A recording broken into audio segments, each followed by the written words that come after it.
Hello दोस्तों, केना छी अहाँ सब? अहाँ सबके स्वागत करै छी एक नया ब्लॉग में। तो चलू आइ के ब्लॉग में अहाँ सबके देखाबे जा रहल छी मैगी बनाबो के एकदम आसान तरीका और देसी तरीका। मैगी बहुत टाइप से बनै छै, लेकिन हम जे हिसाब से बनाबै छी वो अहाँ सबके देखाब एकदम बढ़िया तरीका से। तो बहुत मजा आयत, अहाँ सब अंत तक जरूर देखब। तो देखियो, सबसे पहले बंधा काट लेब, ओहिके बाद मटर दूगो छिमी छोड़ा लेब, प्याज काट लेब, टमाटर काट लेब, हरियर मिरचाई है तो ओहो कनी काट लेब। ई सब काट के रेडी कर लेब। इम्हर तेल के गरम हुए ले छोड़ देबे, ठीक छै। तेल गरम भ जाए जखने, देखियो एते फ्लेम पर तेल के गरम हुए ले छोड़ देबे। तेल गरम भ जात तहन प्याज सबके खसा लेबे। पहले प्याज के खसा लेब, प्याज के कनी बढ़िया से फ्राई कर लेब, भूज लेब बढ़िया से। देखियो यही हिसाब से एकदम बढ़िया से फ्राई कर लेब। हम जे हिसाब से मैगी बनाबै छी ने वही हिसाब से अहाँ सबके बताएब एकदम देसी तरीका से। अब मटरों के ध क एक एक चीज ध क फेर ओकरा लारि चारि लेब। टमाटरों के ध देबै, एकरा सबके ध क बढ़िया से लारि चारि लेब। ई जे एखन सब्जी सब छै ने, एकरा सबके बढ़िया से भूनि लेबै, फ्राई कर लेबै। ओहिके बाद खसेबै मैगी। ई सब भुनला के बाद अब बंदो पत्तो गोभी खसा देबै। ओहिके बाद 1 चम्मच नमक काफी छै। अहाँ अपन स्वाद अनुसार दऽ सकै छी, जते मन हुए अहाँके। हम 1 चम्मच देलिए काफी छै। अहाँके जेहन नीक लगे, केओ कमो खाइ छै, केओ बेसियो खाइ छै, तो स्वाद अनुसार अहाँ सब दऽ सकै छी। ओकर बाद फेर बढ़िया से कनी देर तक भूनि लेब। आब लाल मिर्च पाउडर कनी खसा देबै, जते अहाँ सब करू खाए चाहै छी ओहि हिसाब से। सब तऽ कमे कमे देल जाइ छै, ठीक छै।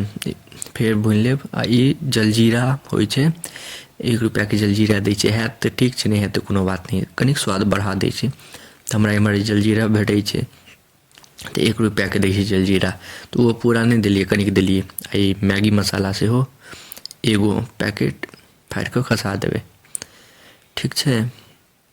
ई हम 7 वाला जे नहीं मैगी होइए छोटका, ओ 2 पैकेट आनलिए। ओहि ले एते बुझलिए सब्जी सबके, ठीक छै।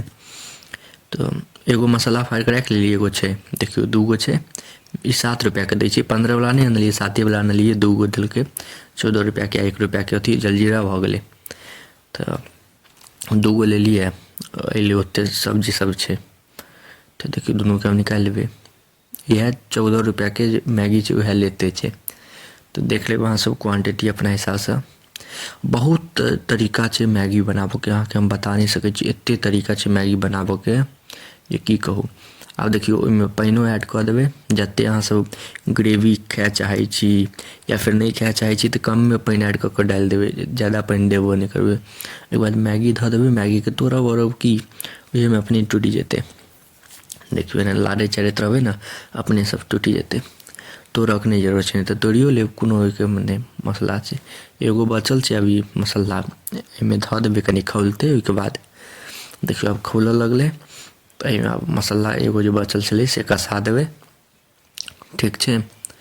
अहाँके अगर पानि जराबऽके हैत तऽ कनिक जरा लेब, नहीं जराबऽके हैत तऽ रसगरे नीक लागत। बहुतके रसवला नीक लगै छै, बहुतके सूखा नीक लगै छै। सबके अपन अपन टाइप होइ छै, जेहन अहाँके नीक लागत। किएकि मैगी बनाबऽके 1000 तरीका छै, सब अपन अपन तरीका से बनाबै छै। तऽ हम सएह देखा देलहुँ हम कोन हिसाब से बनाबै छी। बहुत मस्त लगै छै मैगी खाएमे, बहुत आसानी से बनि जाइ छै, एकदम झटपट। जे कहियो सबसे आसान नाश्ता छै। तऽ भऽ गेलै। एहिमे कनी चिकन मसाला खसा दियौ, हमरा पास छलै चिकन मसाला तऽ सेहो कनी खसा देलिए।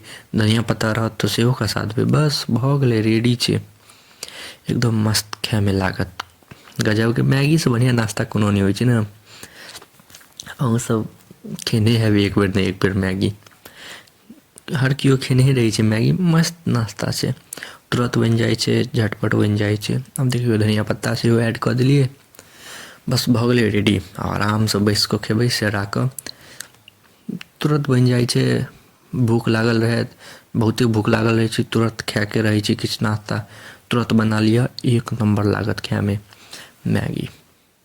बहुत आसान तरीका छै। तऽ अहाँ सबके केहन लागल से जरूर बताएब। एते देर तक देखऽके लिए धन्यवाद। नीक लागत लाइक कमेंट शेयर सब्सक्राइब जरूर करब। मिलै छी अहाँ सबसँ अगला नेक्स्ट ब्लॉग में। धन्यवाद।